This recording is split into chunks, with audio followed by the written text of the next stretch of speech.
Praise the Lord. Jesus Christ new testament salvation doctrine അഥവാ യേശു ക്രിസ്തുവിന്റെ പുതിയ നിയമ രക്ഷയുടെ ഉപദേശം എന്ന ഈ ഫേസ്ബുക്ക് കൂട്ടായ്മയിലും യൂട്യൂബ് ചാനലിലുമായി ഞങ്ങളെ ശ്രവിക്കുന്ന ബഹുമാന്യ ശ്രോതാക്കൾക്ക് എല്ലാവർക്കും വേഗം വരുന്നവനായ യേശു ക്രിസ്തുവിന്റെ നിസ്തുല്യമായ നാമത്തിലുള്ള സ്നേഹവന്ദനത്തെ അറിയിക്കുന്നു. പതിവായി ബുധനാഴ്ചകൾ രാത്രി 9 മണിക്കും ശനിയാഴ്ച രാത്രി 9 മണിക്കുമായി ഞങ്ങൾ നടത്തി വരുന്ന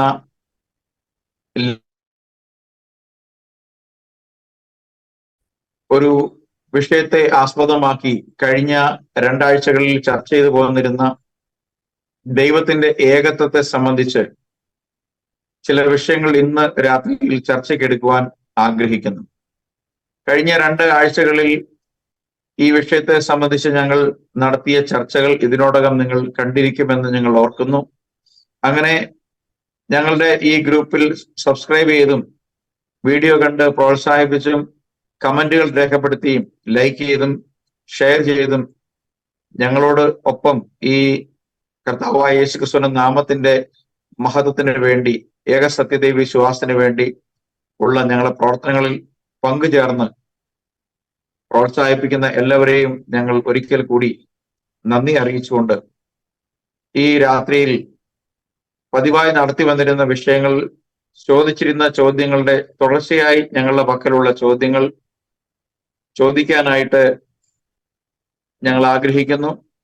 പതിവ് പോലെ ഈ ചാനലിൽ ചോദ്യങ്ങൾക്ക് ഉത്തരം നൽകുവാൻ സന്നിഹിതരായിരിക്കുന്ന ബഹുമാന്യ കർത്താവിന്റെ ദാസന്മാരെല്ലാവരെയും യേശുക്രിസ്തുവിന്റെ നാമത്തിൽ വന്ദനം ചൊല്ലുന്നു.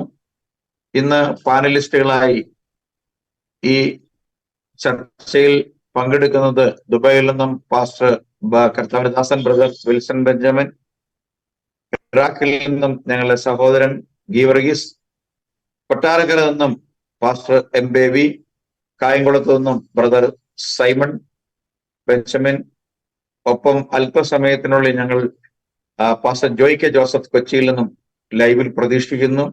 നിങ്ങളോടൊപ്പം ഞാൻ ബ്രദർ ജോസ് വർഗീസ് കോട്ടയത്ത് നിന്നും. ഞങ്ങൾ സംസാരിച്ചു വന്നിരുന്ന വിഷയം ബൈബിളിന്റെ അടിസ്ഥാന വിഷയങ്ങളിൽ പ്രധാനപ്പെട്ട 2 വിഷയങ്ങളാണ് ഞങ്ങൾ തുടർച്ചയായി ചർച്ചകളായിട്ടും സംവാദങ്ങളായിട്ടും പ്രസംഗങ്ങളായിട്ടും ഫോക്കസ് ചെയ്തുകൊണ്ട് സംസാരിക്കുന്നത്. അതെന്തെന്ന് വെച്ചാൽ ബഹുഭൂരിപക്ഷം വരുന്ന ക്രിസ്തീയ സമുദായങ്ങൾ ദൈവവചനത്തിന്റെ അടിസ്ഥാന പ്രമാണമായ ദൈവത്തിന്റെ ഏകത്വവും അപ്പസ്തോലന്മാരാൽ യെരൂശലേമിൽ ആരംഭിക്കപ്പെട്ട് തുടങ്ങിയതായി വിശുദ്ധ വേദപുസ്തകം പ്രവൃത്തികളുടെ പുസ്തകത്തിൽ വ്യക്തമായി രേഖപ്പെടുത്തപ്പെട്ടിട്ടുള്ള പാപമോചനത്തിനായുള്ള മാനസാന്തരപ്പെട്ടുള്ള ജലസ്നാനത്തെ സംബന്ധിച്ചുമുള്ള ദൈവിക കൽപ്പനകൾക്ക് വിരുദ്ധമായി എല്ലാ ബഹുഭൂരിപക്ഷം വരുന്ന ക്രിസ്തീയ സമൂഹങ്ങൾ സമുദായവൽക്കരിക്കപ്പെട്ടിരിക്കുന്ന ഒരു പശ്ചാത്തലത്തിലാണ് ബൈബിളിലെ സത്യങ്ങൾ ഇന്ന് പലർക്കും മറവായിരിക്കുന്ന ഈ സത്യങ്ങൾ ഞങ്ങൾ കർത്താവിന്റെ കൃപയാൽ ലോകത്തോട് ഘോരഘോരം വിളിച്ചു പറഞ്ഞുകൊണ്ടിരിക്കുന്നത്. ഒരു കാര്യം വ്യക്തമാണ്, ബൈബിൾ സത്യമാണ്. അതിൽ എഴുതിയിരിക്കുന്ന ഓരോ വാക്യവും വാക്യം പ്രതി വാക്യം സത്യമാണ്. എന്നാൽ ഇന്ന് ബൈബിൾ അടിസ്ഥാന പ്രമാണമായി അംഗീകരിച്ചുകൊണ്ട് നിൽക്കുന്ന വേർപാട് സഭകളായ പെന്റക്കോസ്ത്, ബാപ്റ്റിസ്റ്റ്, ബ്രദറൻ സഭകളും ബൈബിളിനോടൊപ്പം കൂദാശകൾ അടിസ്ഥാന പ്രമാണങ്ങളോട് ചേർത്ത് പഠിപ്പിക്കുന്ന പട്ടത്ത സഭകളും പ്രൊട്ടസ്റ്റന്റ് സഭകളും ഒരുപോലെ ദൈവവചനത്തിന് പ്രാധാന്യം നൽകാത്ത ഒരു സാഹചര്യത്തിൽ ദൈവവചന അധിഷ്ഠിത സഭകൾ എന്ന് പറയുന്ന ബാപ്റ്റിസ്റ്റ്, ബ്രദറൻ, പെന്റക്കോസ്ത്, TPM തുടങ്ങിയ സഭകൾ പൂർണ്ണമായും ദൈവവചനത്തിലെ സത്യങ്ങളെ ഒഴിവാക്കിക്കൊണ്ട് ദൈവത്തിന്റെ ഏകത്വത്തിന്റെ സ്ഥാനത്ത് ദൈവം ത്രിയേകനാണെന്നും പാപങ്ങളുടെ മോചനത്തിനായി യെരൂശലേമിൽ ആദ്യത്തെ മൂലസഭ കഴിപ്പിച്ചു വന്ന സ്നാനത്തെ അട്ടിമറിച്ചുകൊണ്ട് മത്തായി 28:19 കൽപ്പന എഴുതപ്പെട്ടിരിക്കുന്ന ആ വാക്യം അപ്പാടെ ഉരുവിട്ടുകൊണ്ട് അതിൽ പറയുന്ന നാമത്തെ തിരസ്കരിച്ചുകൊണ്ട് ചെയ്യുന്ന സ്നാനത്തെ സംബന്ധിച്ചുമുള്ള വളരെ സംവാദങ്ങൾ, ആശയ സംവാദങ്ങൾ കഴിഞ്ഞ 4 വർഷങ്ങളായി ഞങ്ങൾ ഈ ഗ്രൂപ്പിലൂടെ നടത്തി വരുന്നുണ്ട് എന്നുള്ള കാര്യം നിങ്ങൾക്കറിയാം.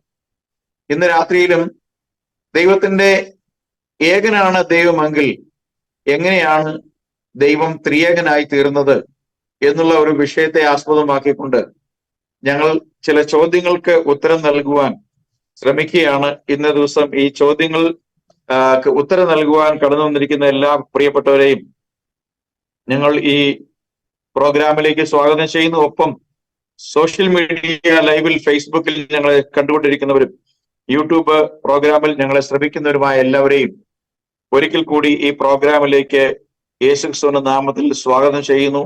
കർത്താവ് നിങ്ങളെല്ലാവരെയും അനുഗ്രഹിക്കട്ടെ. ഞാൻ എൻ്റെ ആദ്യത്തെ ചോദ്യം ബഹുമാനപ്പെട്ട കർത്താവിന്റെ ദാസൻ പാസ്റ്റർ ജോയ് കെ ജോസഫ് അവറുകളാണ്. അദ്ദേഹം സന്നിഹിതനായിട്ടുണ്ട്. അദ്ദേഹത്തെ ഞാൻ പ്രത്യേകമായി ഇന്നത്തെ പ്രോഗ്രാമിലേക്ക് യേശുക്രിസ്തുവിന്റെ നാമത്തിൽ വന്ദനം ചൊല്ലി സ്വീകരിക്കുന്നു. ചോദ്യം സ്വാഭാവികമായി പൊതുവിലുള്ള എല്ലാ ആളുകളും ചോദിക്കാറുള്ള ഒരു സിമ്പിൾ ആയിട്ടുള്ള ഒരു സംശയമാണ്, യേശു ക്രിസ്തു ദൈവമാണോ? അങ്ങനെയെങ്കിൽ ക്രൂസിൽ മരിച്ചത് ദൈവമാണോ എന്നുള്ളതാണ് ചോദ്യം.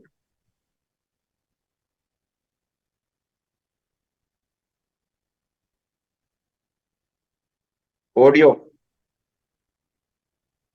ഓഡിയോ ഓഡിയോ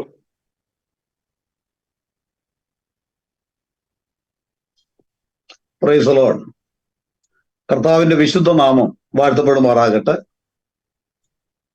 പാനലിലുള്ള എല്ലാ ദൈവദാസന്മാർക്കും കർത്താവായ യേശു ക്രിസ്തുവിന്റെ നാമത്തിൽ സ്നേഹവന്ദനത്തെയും കേൾവിക്കാരായിരിക്കുന്ന എല്ലാ മാന്യ സ്നേഹിതരെയും കർത്താവായ യേശു ക്രിസ്തുവിന്റെ നാമത്തിൽ ഉള്ള വന്ദനം അറിയിക്കുന്നു. കർത്താവിന്റെ ദാസനിലൂടെ ഇപ്പോൾ കേട്ട ചോദ്യം, യേശു ക്രിസ്തു ദൈവമാണെങ്കിൽ ദൈവം മരിച്ചോ? സർവ്വസാധാരണയായി ചോദിക്കുന്ന ഒരു ചോദ്യമാണ്. വിശുദ്ധ ബൈബിളിലൂടെ നമുക്ക് കാണുവാൻ കഴിയുന്നത് ദൈവത്തിന് ജനിക്കാനും കഴിയില്ല, ദൈവത്തിന് മരിക്കാനും കഴിയില്ല. എന്നാൽ ഇവിടെ മനുഷ്യനെ വീണ്ടെടുപ്പിന് വേണ്ടി പാപമില്ലാത്ത ഒരു ജനനവും പാപമില്ലാത്തവന്റെ ഒരു മരണവും ഈ ലോകത്തിൽ ആവശ്യമായി വന്നു എന്ന് പറഞ്ഞാൽ ദൈവത്തിന്റെ പ്രമാണം തന്നെയാണ്, രക്തം ചൊരിഞ്ഞിട്ടല്ലാതെ പാപമോചനമില്ല.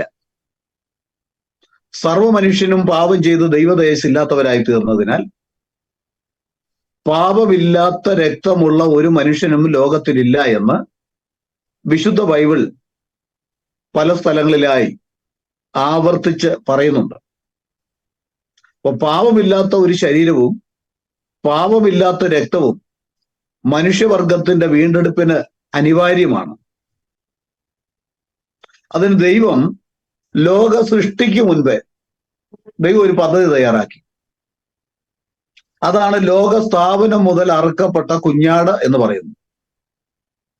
ലോക സ്ഥാപനം മുതൽ അറുക്കപ്പെട്ട കുഞ്ഞാടെന്ന് പറഞ്ഞാൽ ലോകം സ്ഥാപിക്കുന്നതിന് മുൻപേ പിതാവിന്റെ വലത്തുഭാഗത്ത് ആ കുഞ്ഞാട് ഉണ്ടായിരുന്നു എന്നല്ല അതിന്റെ അർത്ഥം.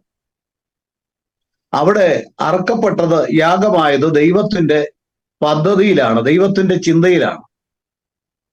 മനുഷ്യൻ പാപം ചെയ്യുമെന്നും പാപത്തിനായി പരിഹാരത്തിന് രക്തം ചൊരിയുവാൻ പഴയ നിയമകാലത്ത് കുഞ്ഞാടുകളെ യാഗമായതുപോലെ പാപമില്ലാത്തൊരു കുഞ്ഞാട് ഇവിടെ കടന്നു വരണം എന്നുള്ള ദൈവത്തിന്റെ പദ്ധതി മുന്നമേ നമ്മളൊരു വീട് വെക്കാൻ ഒരുങ്ങുന്നതിന് മുൻപേ ആ വീടിന് എത്ര റൂം ഉണ്ടായിരിക്കണം, എത്രമാത്രം അതിന് വിസ്തീർണം ഉണ്ടായിരിക്കണം, എങ്ങനെയായിരിക്കണം എന്ന് നമ്മുടെ മനസ്സിൽ ഉള്ള പ്ലാന്, നമ്മളൊരു ബ്ലൂ പ്രിന്റ് നമ്മളത് പകർത്തി അല്ലെങ്കിൽ അതിന് ഏതെങ്കിലും ഒരാളെ കണ്ട് അവിടെ അതിന് മുന്നോടിയായിട്ട് അതിന്റെ രൂപം തയ്യാറാക്കുന്ന പോലെ നമുക്ക് മനസ്സിലാക്കുവാൻ കഴിയും ദൈവത്തിന്റെ പ്ലാനിൽ. അതാണ് എഫേസ്യ ലേഖനം 1:11 നമ്മൾ വായിക്കുമ്പോൾ അവിടെ കാണുവാൻ കഴിയും ദൈവം തന്റെ ഹിതത്തിന്റെ ആലോചന പോലെ സകലതും ചെയ്യുന്നവനാണ്. ദൈവത്തിന് മറ്റാരും ആലോചന പറഞ്ഞു കൊടുക്കേണ്ട കാര്യമില്ല. അപ്പോൾ മനുഷ്യനെ രക്ഷിക്കുവാൻ എന്തു ചെയ്യുന്നു എന്നുള്ളത് ദൈവത്തിനറിയാം. അതാണ് ആ ദൈവത്തിന്റെ പ്ലാനിനെയാണ്, അല്ലെങ്കിൽ മനുഷ്യവർഗത്തിന്റെ പാപപരിഹാരത്തിന് വേണ്ടിയുള്ള ദൈവത്തിന്റെ ആ പദ്ധതിയെയാണ് ദൈവ കുഞ്ഞാടെന്ന് പറയുന്നത്. ആ പദ്ധതിയാണ് കാലസമ്പൂർണതയിൽ ഇവിടെ നിറവേറിയത്.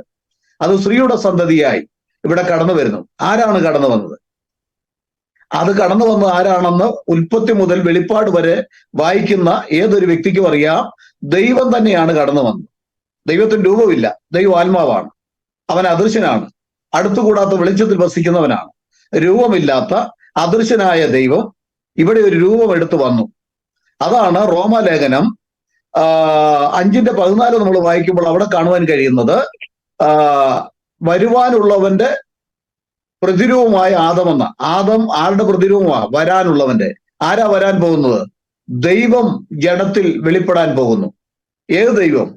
ഏത് ദൈവം എന്നുള്ള ചോദ്യം ഇവിടെ ഇല്ല. ഒരേ ഒരു ദൈവം, അത് പഴയ നിയമത്തിൽ യഹോവ എന്ന നാമത്തിൽ വെളിപ്പെട്ട അതേ ദൈവം തന്നെയാണ് പുതിയ നിയമത്തിൽ യഹോഷുവ എന്ന നാമത്തിൽ വെളിപ്പെട്ടത്. അപ്പോൾ ആ ദൈവം ജഡത്തിൽ, ദൈവം ആത്മാവാണ്, ആത്മാവായ ദൈവം ജഡത്തിൽ വെളിപ്പെട്ടു. ദൈവം ഒരിക്കലും ജഡമായി തീർന്നില്ല, വചനം ജഡമായി തീർന്നു. ഏത് വചനം? യോഹന്നാൻ 1:1 മുതൽ നമ്മൾ വായിക്കുമ്പോൾ, ആദിയിൽ വചനം ഉണ്ടായിരുന്നു, വചനം ദൈവത്തോടു കൂടിയായിരുന്നു, വചനം ദൈവമായിരുന്നു. ലോഗോസ് എന്ന് പറയുന്ന ദൈവത്തിൽ നിന്ന് പുറപ്പെട്ടു വന്ന ആ ശബ്ദത്തെയാണ് വചനം എന്ന് പറയുന്നത്. ആ ശബ്ദം നിമിത്തമായിട്ടാണ് സകലതും ഉണ്ടായത്. സകലതും ഉളവാകട്ടെ എന്ന് പറഞ്ഞപ്പോൾ, ശബ്ദം പുറത്തു വന്നപ്പോൾ, ശബ്ദം ബഹിർഗമിച്ചപ്പോൾ സകലതും ഉളവായി. അതുകൊണ്ടാണ് എബ്രായർ 13:4 നമ്മൾ വായിക്കും, 11:3 വായിക്കുമ്പോൾ നമുക്ക് കാണുവാൻ കഴിയുന്നത് സകലതും വചനത്താൽ ഉളവായി. അതുപോലെ യോഹന്നാന്റെ സുവിശേഷങ്ങളിലും അവനെ കൂടാതെ യാതൊന്നും ഉളവായില്ല. അപ്പോൾ ഇവിടെ മനുഷ്യനായി, അല്ലെങ്കിൽ വേഷം തന്നെ നമ്മൾ എടുത്തു പറയണം, മനുഷ്യനായി അല്ലെങ്കിൽ ജഡത്തിൽ ഇവിടെ വെളിപ്പെട്ടത് കർത്താവായ യേശുക്രിസ്തു എന്ന് പറയുന്നത് ദൈവം ജഡത്തിൽ വെളിപ്പെട്ടതാ. ദൈവം ജഡമായി തീർന്നതല്ല.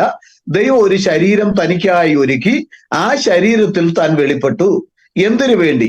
മനുഷ്യവർഗത്തിന്റെ പാപത്തിന് പരിഹാരം വരുത്തുവാൻ പാപമില്ലാത്ത ഒരു ശരീരം, പാപമില്ലാത്ത ഒരു രക്തം ഇവിടെ ചൊരിയണം. കാരണം രക്തം ചൊരിഞ്ഞിട്ടല്ലാതെ പാപമോചനം ഇല്ല എന്ന് പഴയ നിയമത്തിലും എബ്രായ ലേഖനം 9-ാം അധ്യായത്തിലും വ്യക്തമാക്കി പഠിപ്പിക്കുന്നത് കൊണ്ട് രക്തം ചൊരിയുവാൻ ദൈവം തന്നെ എടുത്ത ശരീരം. അതുകൊണ്ടാണ് അവൻ ജഡത്തിൽ കഷ്ടം അനുഭവിച്ചു. ദൈവം മരിച്ചു എന്നല്ല, ദൈവം തനിക്കായി ഒരുക്കിയ, ഇവിടെ രക്ഷയ്ക്ക് വേണ്ടി ഒരുക്കിയ കുഞ്ഞാടെന്ന് പറഞ്ഞാൽ ആ ജഡത്തെയാണ്, ആ ശരീരത്തെയാണ്. മനുഷ്യവർഗത്തിന്റെ പാപത്തിന് വേണ്ടി ബലി അർപ്പിക്കപ്പെട്ട ആ ജഡത്തെയാണ് കുഞ്ഞാടെന്ന് പറയുന്നത്. അല്ലാതെ 4 കാലും 1 വാലും ഉള്ള ഒരു കുഞ്ഞാടൊന്നുമല്ല. ദൈവത്തിന് സ്തോത്രം. അതുകൊണ്ട് ഇതിന്റെ യാഥാർത്ഥ്യം അറിയേണ്ട വിധത്തിൽ അറിഞ്ഞ് മുൻപോട്ട് പോകേണ്ടത് ആവശ്യമാണ്. എബ്രായർ 2:9 നമ്മൾ വായിക്കുമ്പോൾ നമുക്കവിടെ കാണുവാൻ കഴിയുന്നു, എങ്കിലും കൃപയാൽ എല്ലാവർക്കും വേണ്ടി മരണം ആസ്വദിപ്പാൻ ദൂതന്മാരിലും അല്പം താഴ്ച വന്നവനായി യേശു മരണം അനുഭവിച്ചു. അപ്പൊ ദൂതന്മാരെക്കാൾ മരണം ദൈവത്തിന് മരിക്കാൻ കഴിയുകയില്ല. അതുകൊണ്ട് ദൈവം എന്ത് ചെയ്തു? ജഡത്തിൽ വെളിപ്പെട്ടു. ദൂതന്മാരെക്കാൾ അല്പം താഴ്ച വന്നവനായി. അതുകൊണ്ടല്ലേ അവൻ തന്നെത്താൻ താഴ്ത്തി എന്ന് വിശുദ്ധ ബൈബിൾ നമ്മെ പഠിപ്പിക്കുന്നുണ്ട്. ദൈവമായിരുന്നവൻ തന്നെത്താൻ താഴ്ത്തി എന്നാണ് ദൈവത്തിന്റെ വചനം പറയുന്നത്. ഹല്ലേലൂയ. അങ്ങനെ ദൈവം തന്നെത്താൻ താഴ്ത്തുകയും എന്തിനു വേണ്ടി? മരണം ആസ്വദിക്കുവാൻ. ദൈവത്തിന്റെ അതേ പ്രഭാവത്തിൽ ഇറങ്ങി വന്നാൽ ദൈവത്തെ ആർക്കും കൊല്ലുവാൻ കഴിയില്ല, പിടിച്ചു കെട്ടുവാൻ കഴിയില്ല, അവനെ ക്രൂശിൽ പരമയാഗമായി തീരുവാൻ ഒരിക്കലും സാധിക്കുകയില്ല. അതുകൊണ്ട് ദൈവമായിരുന്നവൻ ജഡത്തിൽ വെളിപ്പെടുകയും ആ ജഡത്തിൽ അവൻ കഷ്ടം അനുഭവിച്ചു. അത് ദൈവത്തിന്റെ പ്രവൃത്തി തന്നെയാണ്. ഏറെക്കുറെ മനസ്സിലായി എന്ന് തോന്നുന്നു. ദൈവം എല്ലാവരെയും അനുഗ്രഹിക്കട്ടെ. Thank you pastor. Praise the Lord. വളരെ വ്യക്തമാണ്. ധാരാളം തിരുവെഴുത്തുകളെ ഉദ്ധരിച്ചുകൊണ്ട് വ്യക്തമായി ആ ചോദ്യത്തിന് ഉത്തരം നൽകി എന്ന് വിചാരിക്കുകയാണ്. അത് നമ്മൾ കേൾവിക്കാരെ ശ്രദ്ധ വെച്ച് ഇതിനെ പരിശോധിക്കണം എന്ന് ഞങ്ങൾ ഓർമ്മപ്പെടുത്തുന്നു. രണ്ടാമത്തെ ചോദ്യം ബ്രദർ സൈമണോടാണ് ചോദിക്കുന്നത്. യേശുവിനെ കർത്താവായ യേശു ക്രിസ്തു എന്ന് എന്തുകൊണ്ടാണ് അഭിസംബോധന ചെയ്ത്? ഒരു കർത്താവല്ലേ ഉള്ളൂ, അത് ദൈവമല്ലേ എന്നുള്ളതാണ് ചോദ്യം. Praise the Lord. കർത്താവായ യേശു ക്രിസ്തു നമ്മൾ പറയുമ്പോഴത്തേക്ക് കർത്താവായ എന്ന് പറഞ്ഞാൽ നമ്മളത് ബാക്കിലോട്ട് കാണിച്ചു തരുക. കർത്താവായ, അപ്പൊ ആ പഴയ നിയമത്തിലെ കർത്താവ് തന്നാന്നുള്ള ഒരു സൂചനയാണ് നമുക്ക് നൽകുന്നത്. നമ്മള് ഡ്യൂട്ടോണമി 6:4 ഈ കർത്താവ് എന്ന് പറഞ്ഞു കഴിഞ്ഞാൽ നമുക്ക് പുതിയ നിയമത്തിലാണ് മലയാളത്തിലെ കർത്താവ് കാണുന്നത്. ഓക്കെ, പഴയ നിയമത്തിൽ നമ്മൾ നോക്കുമ്പോഴത്തേക്ക് ഈ കർത്താവ് എഴുതിയ ഭാഗം മൊത്തം അഡോണായി എന്നാണ് ഈ ഹീബ്രു ഭാഷയിൽ വന്നിരിക്കുന്നത്. അപ്പൊ ഈ അഡോണായി ആണ് ദ ലോർഡ് എന്നുള്ള ആ ഇംഗ്ലീഷ് വേർഡ് ട്രാൻസ്ലേഷനകത്ത് വരുന്നത്. പക്ഷെ അത് മലയാളം ട്രാൻസ്ലേഷനകത്ത് ആ അഡോണായ് എന്നുള്ള വേർഡ്, യഹോവ എന്നുള്ള വേർഡ് അല്ല, അഡോണായ് എന്നുള്ള വേർഡിനെ എല്ലാം മലയാളത്തിൽ ട്രാൻസ്ലേഷൻ വന്നപ്പോഴത്തേക്ക് അത് യഹോവ എന്നാക്കി. ഓക്കെ, അതൊരു വലിയ മലയാളം ബൈബിളിനകത്ത് അതുകൊണ്ട് പല ആൾക്കാർക്കും ഇത് മനസ്സിലാക്കാതെ പോകുന്നതിന്റെ ഒരു മെയിൻ കാരണം ഇത് തന്നെ. ഇപ്പൊ നമ്മള് ആവർത്തനം ഡെട്രോണമി 6:4 നമ്മൾ നോക്കുകയാണെങ്കിൽ, hear O Israel the Lord our God is one Lord എന്ന് പറയുന്നത് തന്നെ നമ്മൾ മലയാളത്തിൽ അത് പറയുമ്പോഴത്തേക്ക് ഇസ്രായേലെ കേൾക്കുക, യഹോവ നമ്മളുടെ ദൈവം, യഹോവ ഏകൻ ആവുമ്പോഴത്തേക്ക് ഈ യഹോവ എന്ന് പറഞ്ഞു കഴിഞ്ഞാൽ ദ ലോർഡിന്റെ സ്ഥലത്താണ് ഈ യഹോവ യൂസ് ചെയ്യുന്നത്. പക്ഷെ അതിന്റെ ആക്ച്വൽ ഹീബ്രുക്കകത്ത് നോക്കുമ്പോഴത്തേക്ക് ഷമ ഇസ്രായേൽ അഡോണായ് എലോഹീനു അഡോണായ് എഹാദ് എന്നുള്ള വേർഡാണ്. അപ്പൊ അഡോണായ് എന്ന് പറഞ്ഞ യൂസ് ചെയ്യുന്ന വേർഡാണ് ദ ലോർഡ്. അപ്പം കർത്താവായ യേശു ക്രിസ്തു എന്ന് നമ്മൾ പറയുമ്പോഴത്തേക്ക് അഡോണായി ആയ യേശു ക്രിസ്തു എന്നാണ് അതിന്റെ ഹീബ്രുവിൽ അർത്ഥം വരുന്നത്. അപ്പൊ നമ്മള് അതിനുവേണ്ടി കുറച്ച് ഈ ദ ലോർഡും ഗോഡും തമ്മിലുള്ള ഒരു കൺഫ്യൂഷനെ മാറ്റാൻ വേണ്ടി എക്സോഡസ് 3:15 മോസസിനോട് ദൈവം പറയുന്നുണ്ട്. അപ്പം ദൈവം പറയുന്നത്, God also said to Moses says to Israelites the Lord the God. Okay, അപ്പം ദ ലോർഡ് എന്നാണ് ദ ഗോഡ് എന്നുള്ള കാര്യം അവിടെ വ്യക്തമായിട്ട് പറയുന്നുണ്ട്. Of your fathers the God of Abraham, അപ്പൊ അബ്രഹാമിന്റെ ഗോഡും ദ ലോർഡ് ആണെന്നുള്ള കാര്യം, the God of Isaac and the God of Jacob has send you എന്ന് പറയാം. This is my name for ever, the name you shall call me from generation to generation. അങ്ങനെ തന്നെ Exodus 6:2-3 വായിക്കുമ്പോഴത്തേക്ക്, and God spoke unto Moses and said unto him, I am the Lord, and I appear unto Abraham, unto Isaac, unto Jacob by the name of God Almighty. അപ്പം അബ്രഹാമിന് the Lord പറയുക, ഞാൻ almighty God ആയിട്ടാണ് അറിയപ്പെട്ടത്. Okay, but my name sorry, ആ പുറപ്പാട് പുസ്തകം ഏതാ, ഒന്നുകൂടെ വാക്യം ഒന്ന് പറയണേ. എക്സോഡസ് 6:2-3 വരെ. Okay, thank you. Okay, but by name Jehovah I was not known to them. അപ്പം യഹോവയായിട്ട് അവർക്ക് അറിയത്തില്ലായിരുന്നു. യഹോവയായിട്ട് അബ്രഹാമിന് അപ്പിയർ ചെയ്ത സമയത്ത്, അപ്പം ഒന്ന് ആലോചിച്ച് നോക്കണം, നമ്മൾ ഈ കാര്യങ്ങളൊക്കെ ദ ലോർഡ് പറയുവാണ് എന്ന് പറഞ്ഞു കഴിഞ്ഞാൽ യഹോവ എന്നുള്ള പേര് പോലും അബ്രഹാമിന് റിവീൽ ചെയ്തിട്ടില്ല. എന്തിന്? അത് നമ്മൾ മനസ്സിലാക്കേണ്ട Isaiah 42:8 I am the Lord, that is my name and my glory. എന്റെ എന്താ പറയുന്നത്, ഗ്ലോറി എന്ന് പറഞ്ഞു കഴിഞ്ഞാൽ എന്റെ എന്താ പറയുന്നത്, അതിന്റെ മലയാളത്തില് മഹത്വം. Okay, will not give to another, ഞാൻ വേറൊരാൾക്കും ആ മഹത്വം കൊടുക്കത്തില്ലെന്നാ പറയുന്നത്. Neither my praise to graven images. അപ്പം വേറൊരു ഇമേജിനും അത് കൊടുക്കാൻ പറ്റുന്നത്. ഇത് ലോർഡാണ്, ദ ലോർഡാ പറയുന്നത്. ഓക്കെ, നമ്മൾ മനസ്സിലാക്കിയ ഒരു കാര്യം, the Lord is one Lord എന്നുള്ള കാര്യം നമ്മൾ മനസ്സിലാക്കുക പഴയ നിയമത്തിനകത്ത്.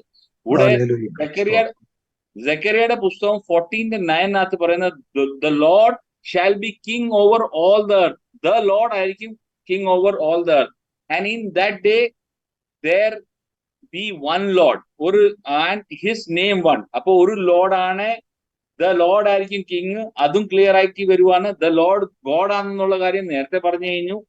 അപ്പൊ ഇത് ആരാണ് ഈ ദ ലോർഡ് എന്നുള്ള കാര്യമാണ് നമ്മൾ ഇനി മനസ്സിലാക്കേണ്ടത്. ഇപ്പൊ ജീസസ്, കർത്താവായ യേശു ക്രിസ്തു എന്ന് പറയുമ്പം, അഡോണായ യേശു ക്രിസ്തു എന്ന് പറയുമ്പോഴത്തേക്ക് ആ പഴയ നിയമത്തിലെ ദ ലോർഡ് അഡോണായ് യഹോവ തന്നെയാണ് യേശു എന്നുള്ള കാര്യമാണ് ഇവിടെ പറയുന്നത്.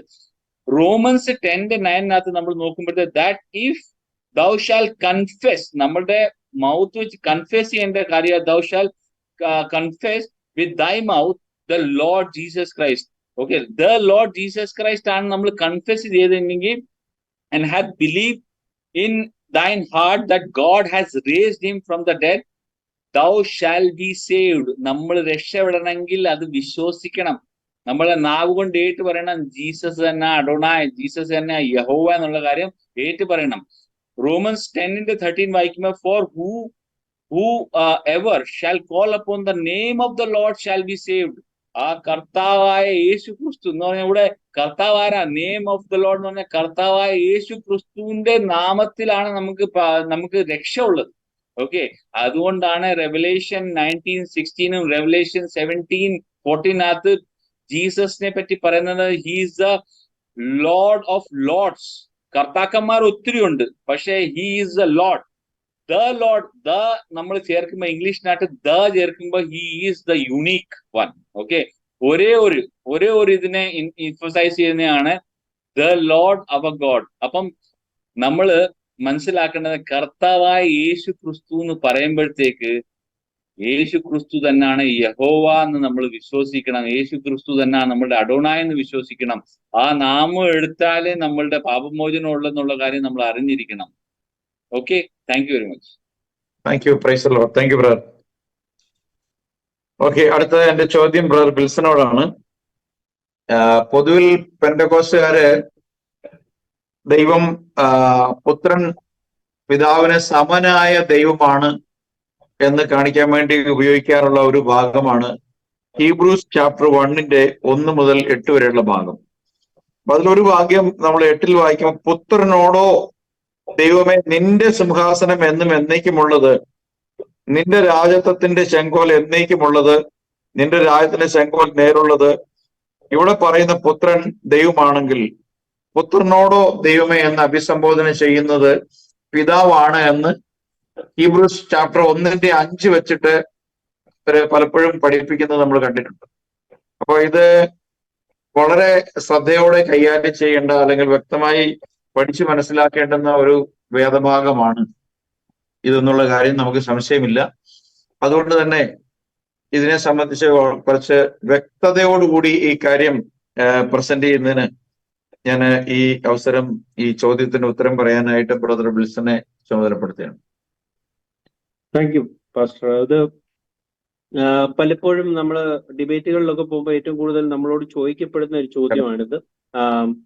അപ്പോൾ ഈ പുത്രനായ ദൈവം എന്ന പദം തന്നെ എനിക്ക് തോന്നുന്നത് വരുന്നത് ഈ ഒരു വാക്യത്തിൽ കൂടിയാണെന്ന് തോന്നുന്നു. ഐ തിങ്ക് അവര് പുത്രനോടോ ദൈവമേ എന്ന് പറയുമ്പോഴത്തേക്ക് പുത്രനായ ദൈവം എന്നുള്ള ആ ഒരു വ്യക്തി സങ്കല്പം ദൈവത്തിൽ കൂട്ടിച്ചേർക്കുന്നത് ഈ വാക്യത്തോട് കൂടെ തന്നെയാണെന്ന് ഞാൻ പൂർണ്ണമായും വിശ്വസിക്കുന്നു.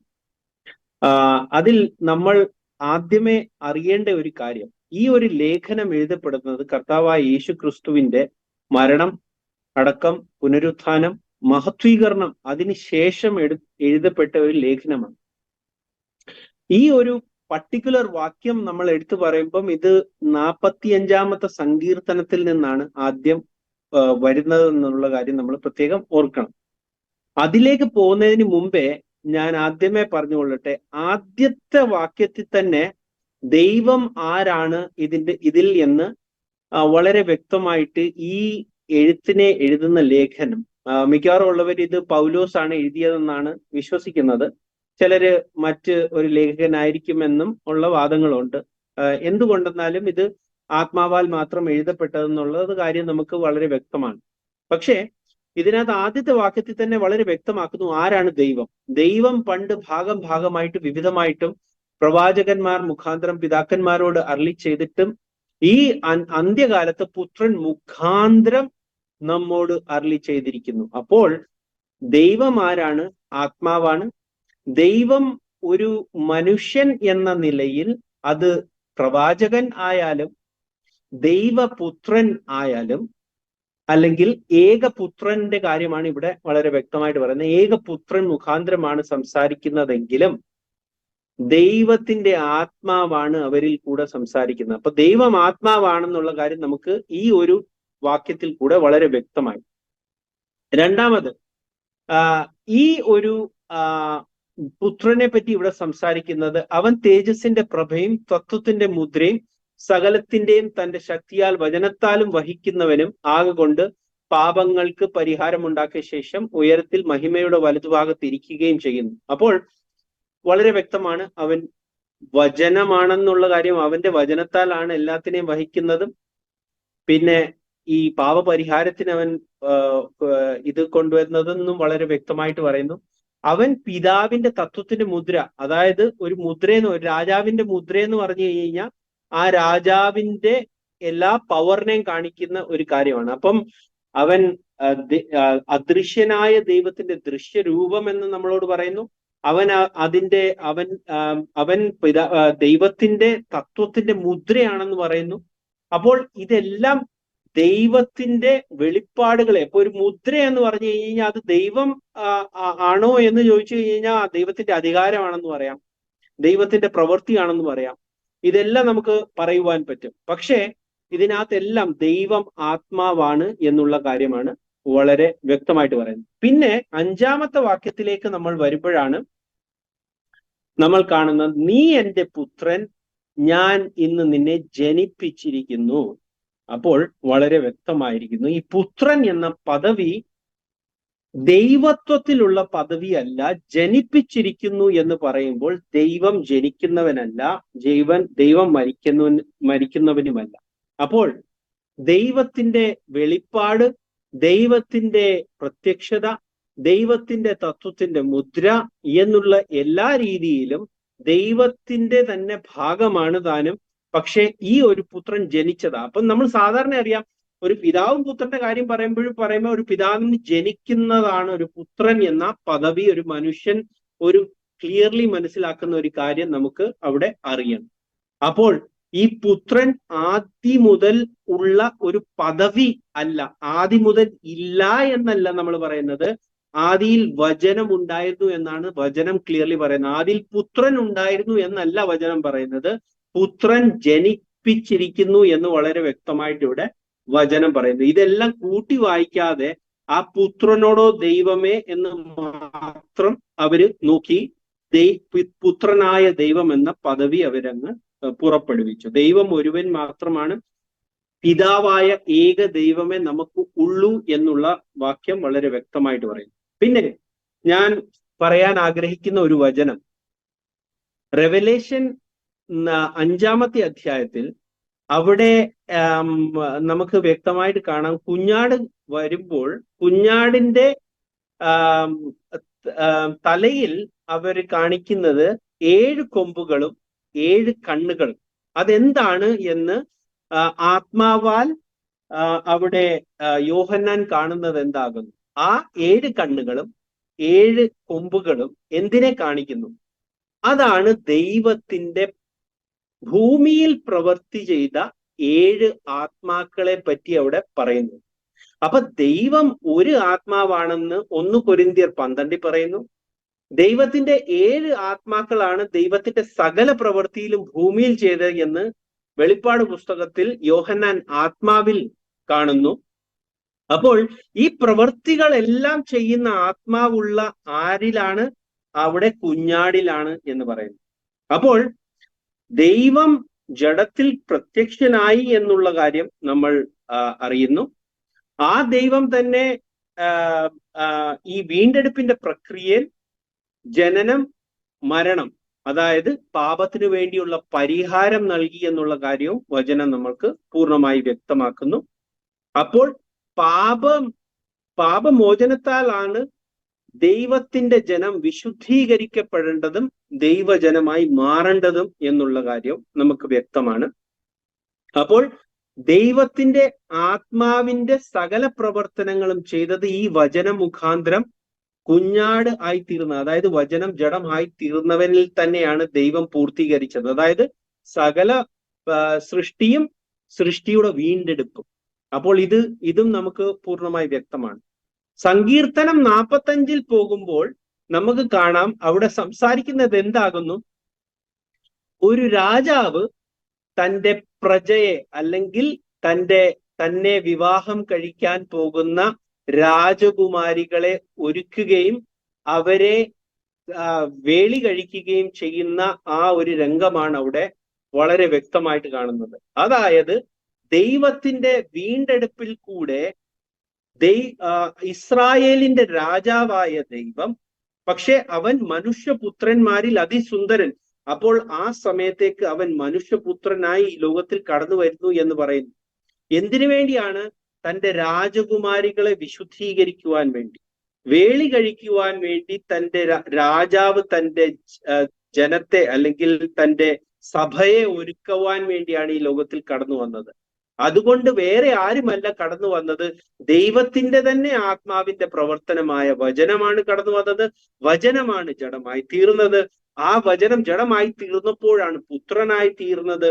ഈ എഴുത്തെഴുതപ്പെടുമ്പോൾ ആ പുത്രൻ തന്നെയാണ് ആദിയിൽ എന്ന പോലെ യോഹന്നാന്റെ സുവിശേഷം 17-ാമത്തെ അധ്യായത്തിൽ പറയുന്നു, പിതാവേ ഞാൻ എന്നെ ഇപ്പോൾ ആദിയിൽ എന്ന പോലെ വാഴ്ത്തണമേ എന്ന് പറയുന്നു. അപ്പോൾ പിന്നെ 1 കൊരിന്ത്യർ 15 പറയുന്നു, അവൻ ജീവിപ്പിക്കുന്ന ആത്മാവായി തീർന്നു. അവൻ ആദിയിൽ ജീവിപ്പിക്കുന്ന ആത്മാവായിരുന്നു. അവൻ സൃഷ്ടാവ്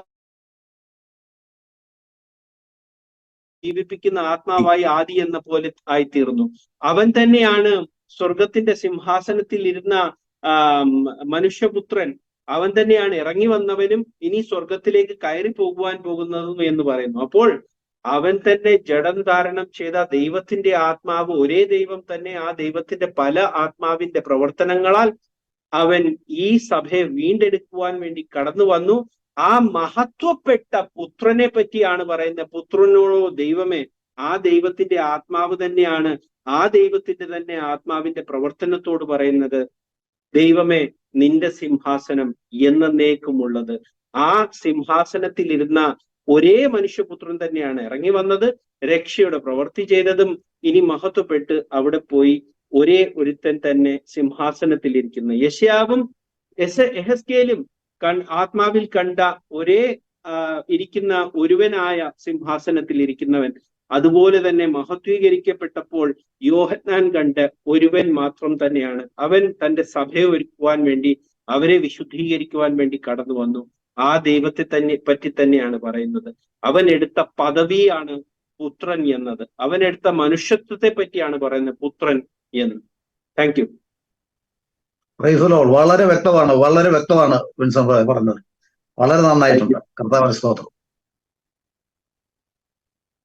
വളരെ വളരെ മനോഹരമായിട്ടുള്ള, ഞാനത് വളരെ ശ്രദ്ധിച്ചിരിക്കുകയായിരുന്നത്. Thank you. കർത്താവ് അനുഗ്രഹിക്കട്ടെ. നമ്മുടെ പാസ്റ്ററിന്റെ എന്തോ ഒരു ടെക്നിക്കൽ പ്രോബ്ലം വന്നെന്ന് തോന്നുന്നു.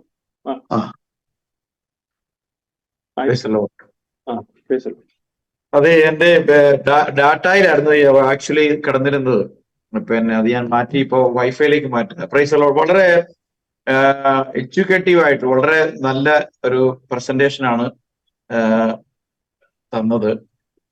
തീർച്ചയായിട്ടും ശരി അന്വേഷിക്കുന്ന ആളുകൾക്ക് മനസ്സിലാക്കാൻ ഒരു ബുദ്ധിമുട്ടും ഇല്ല. പിന്നെ കൺഫ്യൂസ് ചെയ്ത് നടക്കുന്നവരെ സംബന്ധിച്ചോളം നമ്മൾ എത്രമാത്രം എന്തെല്ലാം എടുത്തു കഴിഞ്ഞാലും അവർ അംഗീകരിക്കത്തില്ല. പക്ഷെ സത്യാന്വേഷികൾക്ക് വളരെ മനസ്സിലാക്കാൻ, ഗ്രഹിക്കാൻ കഴിയുന്ന ഒരു നല്ല പ്രസന്റേഷനാണ് കർത്താവിന്റെ ദാസനിലൂടെ ദൈവം ചെയ്തത്. കർത്താവിന്റെ ദാസനെ ഇനിയും ധാരാളമായിട്ട് ദൈവം ഉപയോഗിക്കട്ടെ ഇതെന്ന് പ്രാർത്ഥിക്കുന്നു. അടുത്ത എന്റെ ചോദ്യം ഞാൻ ചോദിക്കാൻ വേണ്ടി പോകുന്നത് ബ്രദർ നമ്മുടെ ഗീവറീസിനോടാണ്. ചോദ്യം ഇതാണ്.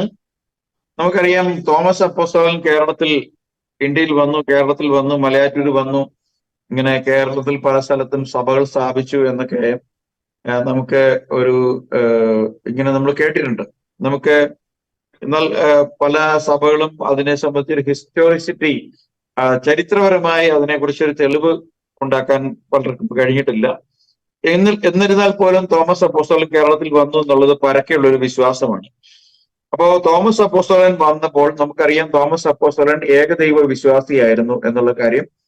തോമസ് അപ്പോസ്തലന്റെ പ്രസ്താവന നമുക്ക് വിശുദ്ധ വേദപുസ്തകം യോഹന്നാന്റെ സുവിശേഷത്തിൽ 20 കാണാൻ കഴിയുന്നുണ്ട്. അപ്പൊ അങ്ങനെ ഏകദൈവ വിശ്വാസിയായ തോമസ് അപ്പോസ്തലൻ കേരളത്തിൽ വന്ന് സഭ സ്ഥാപിച്ചുവെങ്കിൽ പിന്നെ ഇന്ന് ഭൂരിഭാഗം സഭകളും ത്രിയേകദൈവ വിശ്വാസത്തിൽ ഉണ്ടാവാനുള്ള കാരണം എന്താണ്? എന്തുകൊണ്ടാണ് ഏകദൈവ വിശ്വാസത്തിലുള്ള സഭ തോമസ് അപ്പോസ്തലൻ സ്ഥാപിച്ചിട്ട് ഇവിടെ ഇല്ലാതെ പോയത്? ഇതിനെ സംബന്ധിച്ചുള്ളൊരു വ്യക്തമായ ഒരു ചിത്രം തരാൻ വേണ്ടിയാണ് ഞാൻ ഈ ചോദ്യം ബ്രദർ ഗീവറീസിനോട് ചോദിക്കുന്നത്. ദൈവനാമത്തിന് മഹത്വം ഉണ്ടായിരിക്കട്ടെ. ഇങ്ങനെ ഒരു അവസരം തന്ന ഇച്ചിരി വോയിസ് കൂട്ടണേ. ഇങ്ങനെ ഒരു അവസരം തന്ന എല്ലാ അഡ്മിന്മാരോടുമുള്ള നന്ദിയെ ഈ തരുണത്തിൽ അറിയിക്കുന്നു. എന്നോട് ചോദിച്ച ക്വസ്റ്റ്യൻ ഇതാണ്: ഏകദൈവ വിശ്വാസിയായ തോമസ് അപ്പോസ്തലൻ ഇവിടെ വന്ന് സുവിശേഷം അറിയിച്ചിട്ടും ഇവിടെ എങ്ങനെ തൃത്വം, ത്രിയേകത്വം എന്ന അത് എങ്ങനെ കേരളത്തിൽ വന്നു എന്നതിനെ കുറിച്ച് ആണ് എന്നോട് ചോദിച്ച ചോദ്യം. അപ്പൊ ഇതിനകത്ത് നമ്മൾ മനസ്സിലാക്കേണ്ട പ്രധാനമായ കാര്യം എന്ന് പറയുന്നത്, തോമസ് അപ്പോസ്തലൻ ഒരിക്കലും അങ്ങനെ പഠിപ്പിച്ചിട്ടുണ്ടാവില്ല എന്നുള്ളത് തന്നെയാണ് നമുക്ക് എല്ലാവർക്കും വിശ്വസിക്കാൻ കഴിയുന്ന ഒരു കാര്യം എന്ന് പറയുന്നത്. അത് ജോസഫ് റീസ് പാസ്റ്റർ പറഞ്ഞു കഴിഞ്ഞു. കാരണം അദ്ദേഹം ഏക ദൈവ വിശ്വാസിയായിരുന്നു എന്ന്. അത് അദ്ദേഹത്തിന്റെ യോഹന്നാന്റെ സുവിശേഷം 20-ാം അധ്യായത്തില് നമ്മൾ വായിക്കുമ്പോൾ അതിന്റെ 28-ാമത്തെ വാക്യത്തിൽ എഴുതിയിരിക്കുന്നത് എങ്ങനെയാണ്: തോമസ് അവനോട്, എന്റെ കർത്താവ് എന്റെ ദൈവമായി ഉള്ളോവേ എന്ന് ഉത്തരം പറഞ്ഞു. അപ്പൊ തോമസ് അപ്പോസ്തലൻ യേശു ക്രിസ്തുവിനെ ദൈവം എന്നാണ് വിളിച്ചിരുന്നത്. അപ്പോ രണ്ടാമത്തെ ദൈവം വന്നു, രണ്ടാമത്തെ വ്യക്തിത്വം വന്നു അല്ല തോമസ് അപ്പോസ്തലൻ യേശു ക്രിസ്തുവിനെ സംബോധന ചെയ്തത്. ദൈവമാണെന്ന് തന്നെയാണ് തോമസ് അപ്പോസ്തലൻ വിളിക്കുന്നത്.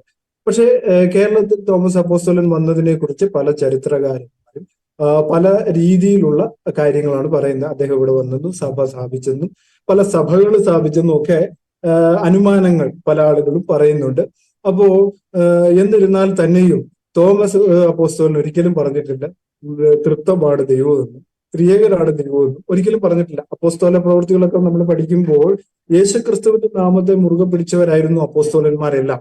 അപ്പോൾ തോമസ് അപ്പോസ്തലനും അങ്ങനെ തന്നെ ആയിരിക്കണം എന്നുള്ള കാര്യം നമ്മൾ എന്ത് ചെയ്യരുത്, മറന്നു പോകരുത്. അപ്പോസ്തലൻ ഒരിക്കലും അങ്ങനെ പറയുവാനുള്ള സാധ്യത ഇല്ല എന്നുള്ള കാര്യമാണ് എനിക്ക് പറയുവാനുള്ളത്. കാരണം എങ്ങനെ പിന്നെ ഈ സഭകളിലെല്ലാം തൃത്വം വന്നു എന്നതിന്റെ കാരണം എന്ന് പറയുന്നത്, AD-യിലെ നമ്മൾ പിതാക്കന്മാരെ കുറിച്ചൊക്കെ പഠിക്കുമ്പോൾ അവിടെ അത്താനിയോസിനെ പറ്റി പഠിക്കുന്നുണ്ട്, അതുപോലെ തന്നെ ഓർഗിനെ കുറിച്ച് പഠിക്കുന്നുണ്ട്, തെർത്തുല്യനെ കുറിച്ച് പഠിക്കുന്നുണ്ട്. ഇവരെല്ലാം പല പാഷാണ്ഡതകളും സഭകളിൽ കയറ്റിയ കുറെ അധികം പിതാക്കന്മാരാണ്. അപ്പൊ യേശുക്രിസ്തു തന്നെ പറഞ്ഞിട്ടുണ്ട്, ഭൂമിയിൽ ആരെയും പിതാവെന്ന് വിളിക്കരുത്. പിതാവ് എന്ന് പറഞ്ഞാൽ നമുക്കൊരു പിതാവേ ഉള്ളൂ, അത് സ്വർഗസ്ഥനായ ദൈവമാണ്, അവനാണ് നമ്മുടെ പിതാവെന്ന് യേശുക്രിസ്തു തന്നെ പഠിപ്പിച്ചിട്ടുണ്ട്.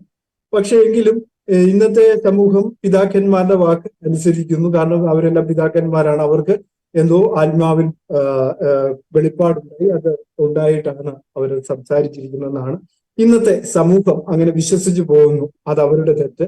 അപ്പോസ്തലന്മാർ തന്നെ പറഞ്ഞിട്ടുണ്ട്, അവർ പഠിപ്പിച്ചതിന് വിപരീതമായി സ്വർഗത്തിൽ നിന്ന് ഒരു ദൂതൻ വന്ന് പഠിപ്പിച്ചെന്ന് പറഞ്ഞാൽ അവൻ ശപിക്കപ്പെട്ടവനാകുന്നു എന്നാണ്.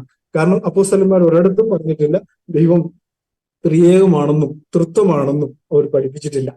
പിന്നെ എങ്ങനെ ഇത് കിടന്നു വന്നു എന്ന് പറയുമ്പോൾ, പോർച്ചുഗീസുകാർ ഇവിടെ വന്നു കേരളത്തിൽ ഏതാണ്ട് 1490 ശേഷം, AD 1490 ശേഷം അവരിവിടെ വന്ന് അവരുടെ റിലീജിയൻ ഇവിടെ സ്ഥാപിക്കുകയായിരുന്നു. കാരണം ഇവിടെ നേരത്തെ ഡ്രസ് കോഡുകളോ അങ്ങനെയുള്ള ആരാധനകളോ വിഗ്രഹം വെച്ചുള്ള ആരാധനകളോ ഒന്നും ഉണ്ടായിരുന്നില്ല. റോമൻ കത്തോലിക്ക സഭ ഇവിടെ വരികയും, കാരണം അവിടെ റോമിൽ ഈ പാശ്ചാത്യതകൾ കൂടി കലർന്നിരുന്ന കാലത്ത് അവിടെ നിന്ന് ബിഷപ്പുമാര് ഇവിടെ വരികയും ഗോവയിൽ നിന്നുള്ള ബിഷപ്പുമാര് കേരളത്തിൽ വരികയും ഇവിടുത്തെ ആരാധന രീതി മാറ്റുവാൻ അവർ ആഗ്രഹിക്കുകയും ചെയ്തു. കാരണം ഡ്രസ് കോഡ് ഇല്ലാത്ത സാധാ വിശ്വാസികളായ ദൈവദാസന്മാരും ഉപദേഷ്ടാക്കന്മാരുമുള്ള ഈ നാട്ടിൽ, അതായത് തോമസ് അപ്പോസ്തലൻ പഠിപ്പിച്ച സാധാരണ ദൈവദാസന്മാരെ അവരെന്ത് ചെയ്തു, പിടിച്ച് അവർക്ക് ഡ്രസ് കോഡുകൾ നൽകുകയും വിവാഹം കഴിക്കരുതെന്ന് അവരെ വിലക്കുകയും അങ്ങനെ വിവാഹം കഴിച്ചവരെ കൊണ്ട് ഭാര്യമാരെ ഉപേക്ഷിക്കുവാനായിട്ട് പ്രേരിപ്പിക്കുകയും ചെയ്തതായിട്ട് കേരള ചരിത്രങ്ങളൊക്കെ നമ്മൾ പഠിക്കുമ്പോൾ അതിനകത്ത് കാണുവാനായിട്ട് സാധിക്കുന്നുണ്ട്. കാരണം മിഷനറിമാർ അനുഭവിച്ച വേദനകളെ കുറിച്ചൊക്കെ നമ്മൾ വായിക്കുമ്പോൾ അതിനകത്തൊക്കെ ആ ചരിത്രങ്ങൾ വരുന്നുണ്ട്. അവര് അനുഭവിച്ച പീഡനങ്ങൾ, അതിന്റെ ഫലമായിട്ട് പാസ്റ്റർമാരുടെ ഭാര്യമാരൊക്കെ ആത്മഹത്യ ചെയ്യേണ്ടി വന്നെന്നും അങ്ങനെയൊക്കെയുള്ള കാര്യങ്ങളൊക്കെ നമ്മൾ ആ ചരിത്രങ്ങളൊക്കെ വായിക്കുമ്പോൾ നമുക്ക് കാണുവാനായിട്ട് സാധിക്കും. വളരെ വേദനാജനകമായ കാര്യങ്ങൾ. അങ്ങനെ അവിടെ റോമൻ സഭകൾ സ്ഥാപിക്കുകയും, കാരണം വിഗ്രഹങ്ങൾക്ക് പ്രാധാന്യം കൊടുക്കുകയും അങ്ങനെയുള്ള സഭകൾ കേരളത്തിൽ വരികയും ചെയ്തു എന്നുള്ളതാണ് പോർച്ചുഗീസുകാരുടെ ഇൻഫ്ലുവൻസിന്റെ ഫലമായിട്ട്. പിന്നീട് വന്ന അന്ത്യോക്യയിൽ നിന്ന്, അന്ത്യോക്യ എന്ന് പറയുമ്പോൾ നമുക്കെല്ലാം അറിയാം, കാരണം ഇന്നത്തെ യാക്കോബ സഭയൊക്കെ അന്ത്യോക്യയുടെ കീഴിൽ വരുന്ന ഒന്ന് തന്നെയാണ്. അവിടുന്നുള്ള മിഷനറീസ് ഇവിടെ വരികയും അവര് ഇവിടെ കുറെ ആളുകളെ ഇൻഫ്ലുവൻസ് ചെയ്തതിന്റെ ഫലമായി ഇവിടെ യാക്കോബ പോലുള്ള സഭകൾ ഉണ്ടാവുകയും ചെയ്തതായിട്ട് ചരിത്രങ്ങളിൽ കാണുന്നു. പക്ഷെ യാക്കോബ സഭ ഒരു ചരിത്രത്തിൽ രേഖപ്പെടുത്തിയിരിക്കുന്നത് ഞാൻ കണ്ടു. അവിടെ പത്രോസ് ചെന്ന് അവിടുത്തെ പുരോഹിതന്മാർക്ക് പ്രത്യേക ഡ്രസ് കോഡുകൾ നൽകുകയും അതിന്റെ ഫലമായിട്ടാണ് അവിടെ സഭയുണ്ടായിരുന്നത്. പത്രോസ് അപ്പോസ്തലൻ അവിടെ ചെന്നതായിട്ട് യാതൊരുവിധ തെളിവുകളുമില്ല. പത്രോസ് അപ്പോസ്തലൻ കുറെ ശിഷ്യന്മാരെ അനുഗ്രഹിച്ചയച്ചു. അവരവിടെ ചെന്ന് സഭ സ്ഥാപിച്ചു. അവർക്ക് ക്രിസ്ത്യാനികൾ എന്ന പേര് വരികയും ചെയ്തതായിട്ടാണ് നമ്മൾ അപ്പോസ്തല പ്രവൃത്തികളിൽ വായിക്കുമ്പോൾ നമുക്ക് കാണാൻ കഴിയുന്നുണ്ട്. അപ്പൊ ഇതെല്ലാം പിന്നീട് വന്ന മാറ്റങ്ങളാണ്. ഇതെല്ലാം ഓരോരുത്തരുടെ അഭിപ്രായങ്ങൾ മാത്രമാണ് എന്നുള്ളതാണ്. ദൈവവചനവുമായി ഇവർക്ക് യാതൊരു ബന്ധവുമില്ല. ഇവർ പഠിപ്പിച്ചതും ഇവർ പ്രവർത്തിച്ചതും ഒന്നും ദൈവവചനവുമായി യാതൊരു ബന്ധവുമില്ലാത്ത കാര്യങ്ങൾ അവർ ഇതിനകത്ത് ഇൻഫ്ലുവൻസ് ചെയ്യുകയും, കാരണം അവിടുത്തെ ആളുകളെ അതിനുവേണ്ടി പ്രേരിപ്പിക്കുകയും അവരെ നിർബന്ധിച്ച് പല കാര്യങ്ങളും ചെയ്യുകയും ചെയ്തതായിട്ട് കേരള ചരിത്രങ്ങളിലൊക്കെ നമുക്ക് കാണാനായിട്ട് സാധിക്കുന്നുണ്ട്. ഉത്തരം എല്ലാവർക്കും മനസ്സിലായെന്ന് കരുതുന്നു എന്ന് ഞാൻ നിർത്തുന്നു. Praise the Lord. Thank you brother. Praise the Lord. നമ്മുടെ കേരളത്തിലെ ക്രൈസ്തവ പാരമ്പര്യത്തിന് ഏതാണ്ട് ഒരു വളരെ കുറച്ച് മാത്രം ഒരു പാരമ്പര്യമേ പട്ടത്ത സഭകൾക്കുള്ളൂ. പിന്നീട് കുറച്ചുകൂടി പാരമ്പര്യം അവകാശപ്പെടാൻ കഴിയുന്നത് ബൈബിൾ ഇവിടെ കൊണ്ടുവന്ന CSI മിഷണറിമാർക്കാണ്. ഈ രണ്ട് സംവിധാനങ്ങളും നമ്മൾ കാണുന്നത് ട്രിനിറ്റി ബേസ്ഡ് ആയിട്ടുള്ള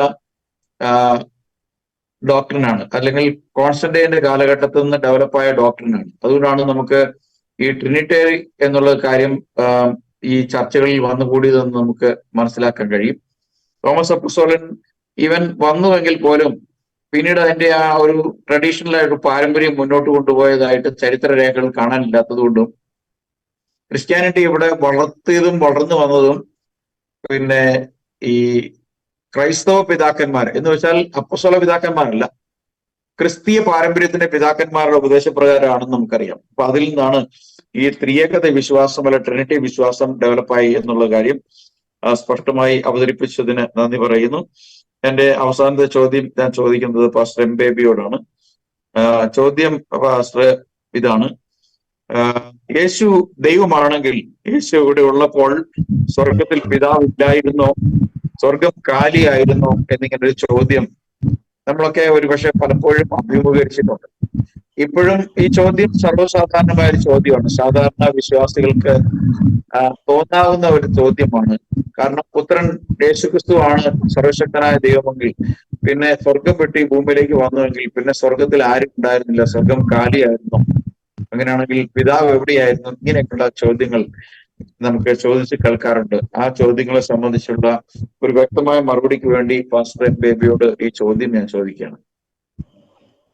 പ്രൈസ് ദി ലോർഡ്. കർത്താവിന്റെ പരിശുദ്ധമായ നാമത്തിന് നന്ദിയോടെ സ്തോത്രം. വളരെ പ്രസക്തമായിട്ടുള്ള ഒരു ചോദ്യമാണ് കർത്താവിന്റെ ദാസൻ ചോദിക്കുവാനിടയായി തീർന്നത്. സ്തോത്രം. എല്ലാ ചോദ്യങ്ങളും വളരെ പ്രാധാന്യമുള്ളതാണ്. അതിനെല്ലാം വ്യക്തമായിട്ടുള്ള മറുപടിയും കർത്താവിന്റെ ദാസന്മാരിലൂടെ കേൾക്കുവാനിടയായി തീർന്നതോർത്ത് ദൈവത്തെ അത്യധികമായി സ്തുതിക്കുന്നു. ഇവിടെ എന്നോടുള്ള ചോദ്യം, യേശു ദൈവമാണെങ്കിൽ യേശു ഇവിടെ ഉള്ളപ്പോൾ സ്വർഗത്തിൽ പിതാവില്ലായിരുന്നുവോ, സ്വർഗം കാലിയായിരുന്നുവോ എന്ന ഒരു ചോദ്യമാണ് എന്നോട് ചോദിക്കുവാനിടയായി തീർന്നത്. സ്തോത്രം. ഇതിന് മറുപടി പറയുന്നതിന് മുമ്പായിട്ട് ഒന്ന് രണ്ട് കാര്യങ്ങൾ ഞാൻ നിങ്ങളെ ഓർമ്മപ്പെടുത്തുവാനായിട്ട് താല്പര്യപ്പെടുന്നത്, നമ്മുടെ ദൈവത്തെക്കുറിച്ച് പഠിക്കുമ്പോൾ അവന്റെ ശക്തിയും വ്യാപ്തിയും മഹത്വവും എന്തെന്ന് അറിഞ്ഞിരിക്കേണ്ടത് ആവശ്യമാണ്. അത് ഒരു വ്യക്തിക്ക് അറിയണമെങ്കിൽ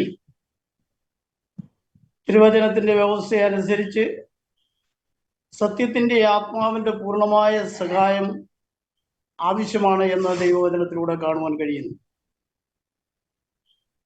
യോഹന്നാന്റെ സുവിശേഷം 16-ാം അധ്യായത്തിന്റെ 13-ാമത്തെ വാക്യഭാഗത്തിൽ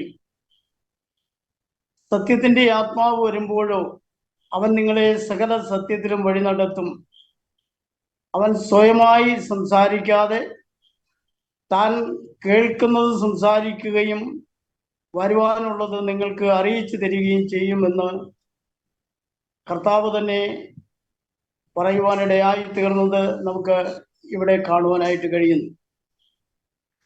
അതൊരു ഉപദേശത്തിന്റെ ഭാഗമായിരുന്നു എന്നും നമുക്ക് മനസ്സിലാക്കുവാൻ കഴിയുന്നുണ്ട്.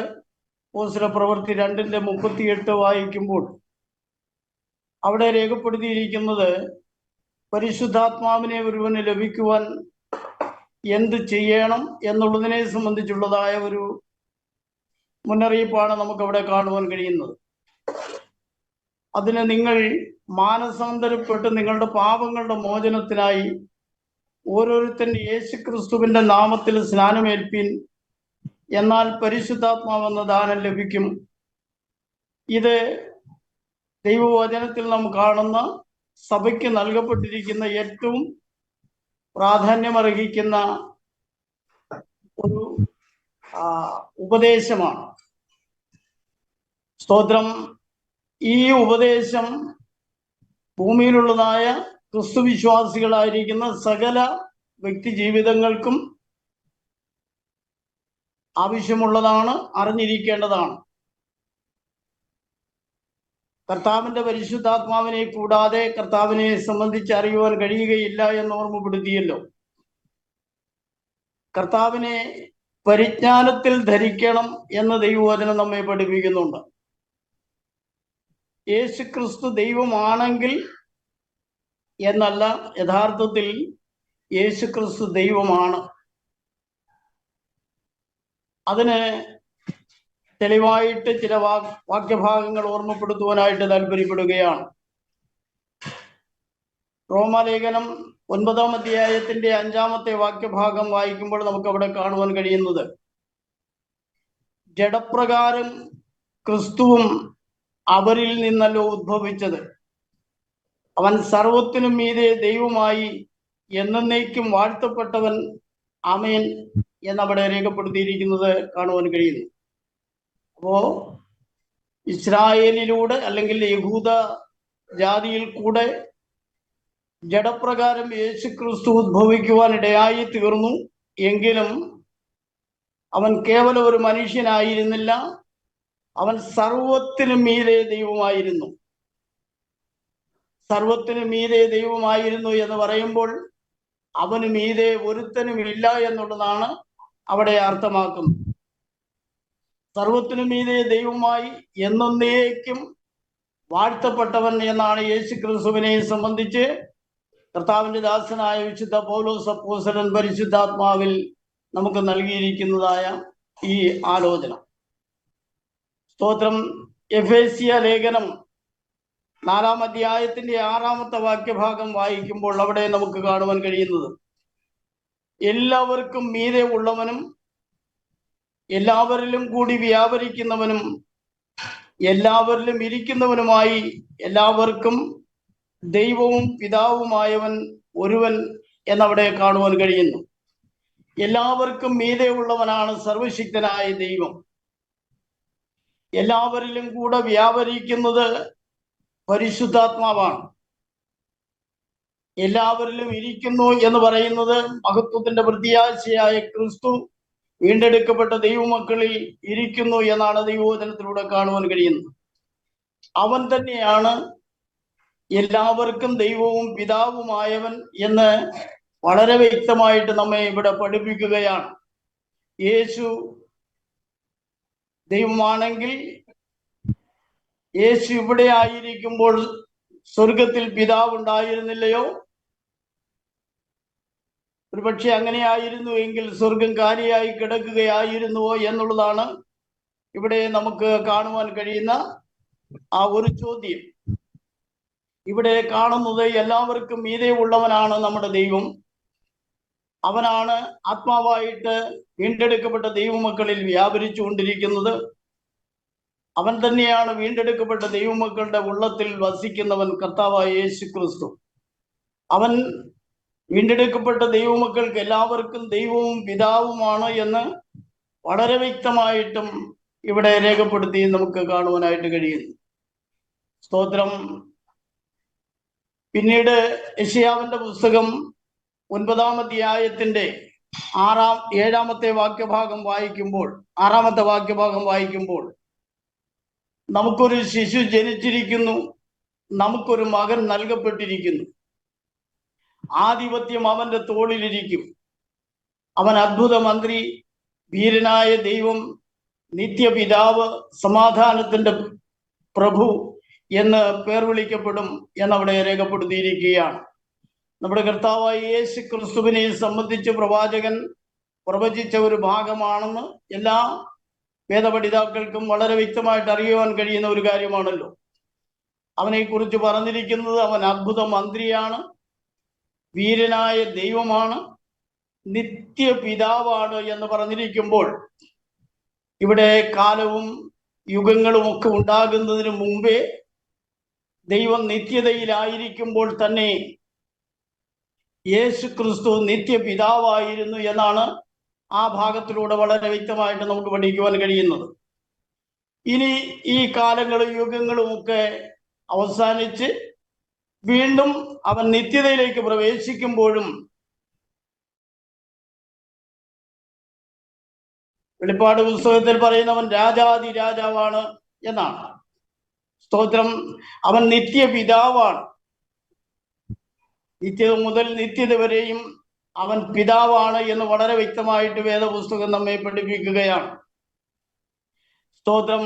അവൻ സ്വർഗത്തിൽ ഇരിക്കുമ്പോൾ തന്നെ ഭൂമിയിൽ നിൽക്കുവാൻ അവൻ കഴിയുന്നവനാണ് എന്ന് ദൈവവചനം പഠിപ്പിക്കുന്നു. യോഹന്നാന്റെ സുവിശേഷം 3-ാം അധ്യായത്തിന്റെ 13-ാമത്തെ വാക്യഭാഗത്തിൽ നമ്മൾ വായിക്കുന്നത്, സ്വർഗത്തിൽ നിന്ന് ഇറങ്ങി വന്നവനായി സ്വർഗത്തിൽ ഇരിക്കുന്നവനായി മനുഷ്യപുത്രനല്ലാതെ ആരും സ്വർഗത്തിൽ കയറിയിട്ടില്ല എന്ന് കർത്താവ് തന്റെ ശിഷ്യന്മാരോട് പറയുന്നതായിട്ടാണ് നമുക്ക് കാണുവാൻ കഴിയുന്നത്. അപ്പോ സ്വർഗത്തിൽ ഇരിക്കുമ്പോൾ തന്നെ സ്വർഗത്തിൽ നിന്നും ഭൂമിയിലേക്ക് ഇറങ്ങി വരുവാൻ അവന് കഴിയും. അങ്ങനെയുള്ള മനുഷ്യപുത്രനല്ലാതെ ആരും സ്വർഗത്തിൽ കയറിയിട്ടില്ല എന്ന് കർത്താവ് തന്നെ തന്റെ ശിഷ്യഗണത്തോട് സംസാരിക്കുന്നതായിട്ടാണ് നമുക്ക് കാണുവാൻ കഴിയുന്നത്. അപ്പോ കർത്താവ് ഭൂമിയിലായിരിക്കുമ്പോൾ സ്വർഗം കാലിയായിരുന്നുവോ, അപ്പോൾ പിതാവ് അവിടെ ഉണ്ടായിരുന്നില്ലയോ എന്നുള്ളതായ ചോദ്യത്തിന് നിത്യപിതാവായ സർവശക്തനായ ദൈവം സ്വർഗത്തിലിരിക്കുമ്പോൾ അവന് ഭൂമിയിൽ നിൽക്കുവാൻ കഴിയും. അവന് അസാധ്യമായതൊന്നുമില്ല എന്ന് ദൈവവചനം വളരെ വ്യക്തമായി പഠിപ്പിക്കുന്നു.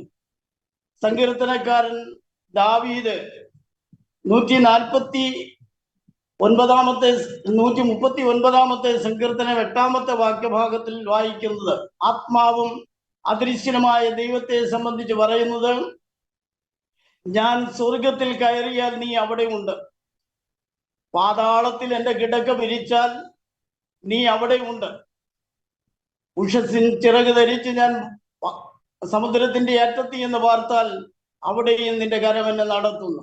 അപ്പോൾ ഒരേ സമയത്ത് സ്വർഗത്തിലും പാതാളത്തിലും സമുദ്രത്തിന്റെ ആഴങ്ങളിലും പ്രവർത്തിക്കുവാൻ കഴിയുന്നവനായ ആത്മാവും അദൃശ്യനുമായ സർവശക്തനായ ദൈവമാണ് നമ്മുടെ പിതാവായ ദൈവം. അവൻ നിത്യപിതാവാണ്. അവനല്ലാതെ വേറൊരു പിതാവില്ല. അവൻ ആ ജഡത്തിൽ വെളിപ്പെട്ട് തന്റെ മക്കളെ വീണ്ടെടുക്കേണ്ടതിന് വേണ്ടി ലോകത്തിലേക്ക് വന്നു എന്ന് ദൈവത്തിന്റെ വചനം വളരെ സ്പഷ്ടമായിട്ട് നമ്മെ പഠിപ്പിക്കുന്നു. അതാണ് ഈ ക്വസ്റ്റ്യൻ ആൻസർ എന്ന് ഞാൻ വിശ്വസിക്കുന്നു. സ്തോത്രം. അത് ആൻസറായി കാണുമെന്നുള്ള വിശ്വാസത്തോടെ നിർത്തുന്നു.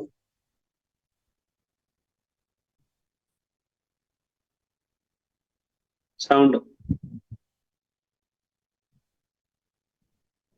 പക്ഷേ sound thank you very much. Thank you master. വളരെ വ്യക്തമാണ് ഉത്തരം. ദൈവത്തിന് അസാധ്യമായ ഒരു കാര്യമില്ല. ദൈവം സ്വർഗത്തിൽ ദൈവമായിരിക്കെ ഭൂമിയിൽ വസിക്കാൻ ദൈവത്തിന് കഴിയും. അവൻ സർവ പ്രപഞ്ചത്തിലും നിറഞ്ഞു നിൽക്കുന്ന ദൈവമാണ്. ആ ദൈവത്തിന് മാത്രം കഴിയുന്നത് നമുക്ക് കഴിയാത്തതാണ്. നമ്മുടെ പദവിക്ക് താഴോട്ടിറങ്ങി വരാൻ നമുക്ക് കഴിയത്തില്ല. ഒരു ഉദ്യോഗസ്ഥനാണെങ്കിൽ അവന്റെ പദവി വിട്ടിറങ്ങാൻ കഴിയില്ല. എന്നാൽ ദൈവം പറഞ്ഞു, എന്റെ വിചാരങ്ങളല്ല നിങ്ങളുടെ വിചാരങ്ങൾ, എന്റെ വഴികളല്ല നിങ്ങളുടെ വഴി. അപ്പോ ആ ദൈവത്തിന്, സർവശക്തനായ ദൈവത്തിന് കഴിയാത്തതൊന്നുമില്ല. അവൻ പ്രപഞ്ചത്തിൽ വീണ്ടെടുപ്പുകാരനായി നിൽക്കുമ്പോൾ തന്നെ അവൻ സ്വർഗത്തിൽ സർവശക്തനായ ദൈവമായിരിക്കാൻ കഴിയും. നല്ല വ്യക്തമായ ഉത്തരം നൽകിയതിന് ഞാൻ നന്ദി പറയുന്നു. നമ്മള് ഇന്നത്തെ ചോദ്യോത്തര സെഷനിൽ 5 ചോദ്യങ്ങളാണ് നമ്മൾ എടുത്തത്. ഈ 5 ചോദ്യങ്ങൾ അവസാനിച്ചു.